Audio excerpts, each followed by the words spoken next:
سلامونه قدرمن لیدونکو، ښایسته سهار مو په خیر هیله ده چې روغ جوړ اوسیږي او د خپلو کورنۍ تر څنګ خوښ او خوشحاله اوسیږي. نو نن مې هم د نانا د ګټو په هکله باندې او د ضررونو په هکله مې معلومات چمتو کړي دي. هیله ده چې تاسو هم تر وروستیو شیبو زموږ ملتیا وکړئ. په لومړي کې د یادونې وړ ده چې په نانا کې شته ویټامینونه او یو څه مې باید له یاده ونه وځي، غواړم یادونه یې وکړم. نانا خپله د ویټامینونو منبع هم یاده شوې ده. نو تاسو تل هڅه وکړئ چې د نانا څخه ګټه واخلئ. خپلو ورځنیو خوړو کې حتما نانا وخورئ، ځکه چې نانا د ښه هضم لامل هم کیږي. او بل دا چې په نانا کې شته ویټامینونه لکه ویټامین A، ویټامین B، ویټامین C او ویټامین B2، ویټامین B6 هم شتون لري. کلسیم، فاسفر، پوتاشیم هم په فرایمانه ډول باندې په نانا کې شتون لري. نو که تاسو هم غواړئ چې د ښې روغتیا څښتنان اوسیږئ، نو تل هڅه وکړئ چې په خپلو ورځنیو خوړو کې د نانا څخه ګټه واخلئ. او بل دا چې په څېړنو کې ثابته شوې ده چې کوم کسان چې د غاښونو ناروغي لري او یا هم غاښونه یې زیړ وي، هر څومره درمل څخه ګټه اخلي یا هم د بېلابېلو کریمونو څخه ګټه اخلي، خو هېڅکله هم سپینوالي سره نه مخامخېږي، نه سپینېږي. نو تاسو نانا وخورئ نو چې غاښونه مو سپین شي او د غاښونو میکروبونه هم له منځه وړي. نانا په خپل ترکیب کې د میکروبونو ضد خاصیت لري. نو تاسو تل هڅه وکړئ چې د نانا څخه ګټه واخلئ. او بل دا چې که د غاښونو د خرابوالي سره مخامخ یاست، نو هڅه وکړئ چې نانا وخورئ، تر څو چې ځکه چې نانا په خپله باندې که څنګه چې یادونه مې وکړه د میکروبونو ضد خاصیت لري. نو که تاسو د غاښونو د خرابوالي سره مخامخ یاستئ، نانا وخورئ، تر څو چې د دې ستونزو څخه هم د تل لپاره د خدای پامانۍ وکړئ او د ښه او سالمه غاښونو څښتنان واوسیږئ. طبعا که زموږ غاښونه خراب اوسیږي او یا هم غاښونه مو زیړ اوسیږي، ځکه چې غاښونو کې بېلابېل میکروبونه ځای نیسي، نو د همدې لامل کېږي کله چې موږ ډوډۍ خورو، نو کوم میکروبونه چې دي زموږ معدې ته ځي، زموږ د وجود زموږ د معدې د بېلابېلو د اختلالاتو لامل کېږي. نو تاسو هم هڅه وکړئ چې د نانا څخه ګټه واخلئ، تر څو چې د دې ستونزو څخه وژغورل شي. او بل دا چې په څېړنو کې ثابته شوې ده کوم کسان چې د زړه حملې ورباندې راځي، د زړه ناروغۍ لري، نو هڅه دې وکړي چې د نانا څخه ګټه واخلي، تر څو چې هېڅکله هم د زړه د حملو سره مخامخ نه شي او د یوې ښې روغتیا څښتنان واوسیږي.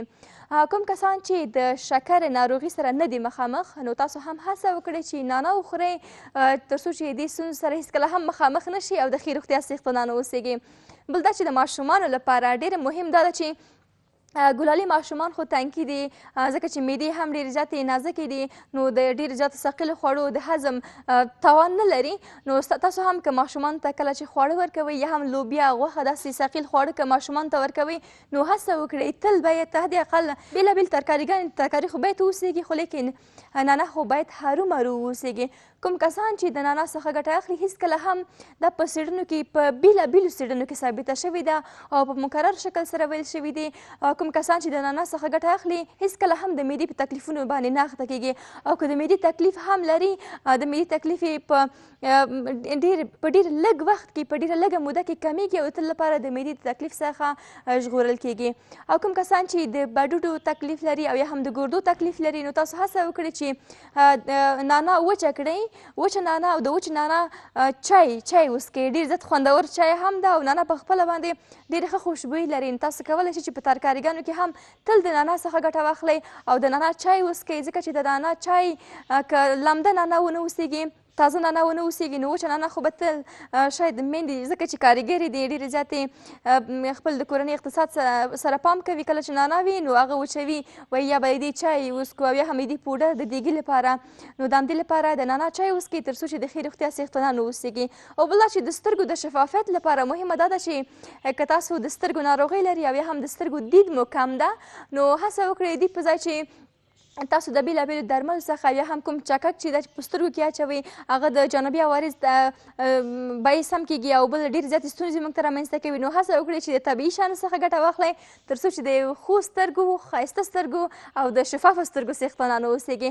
او بل دا چې د یادونې وړ ده چې دا مې له یادونه وځي، ډېره مهمه نقطه ده چې د امیدوارو مېرمنو لپاره هم، ځکه چې هغوی ډېری وخت که د لږ خواړه هم خوري، د زړه د بدوالي سره مخامخ کېږي. نو هڅه وکړئ چې تل د نانا چای وڅکئ او په خپلو خوړو کې نانا حتما وخورئ د خوړو سره، تر څو چې د خوړو د ښه هضم لامل شي او تاسو هم د هېڅ ډول د زړه د بدوالي سره مخامخ نه شئ. درنو لیدونکو، ډېره زیاته مننه کوم، د همکارانو څخه مې هم نړۍ مننه.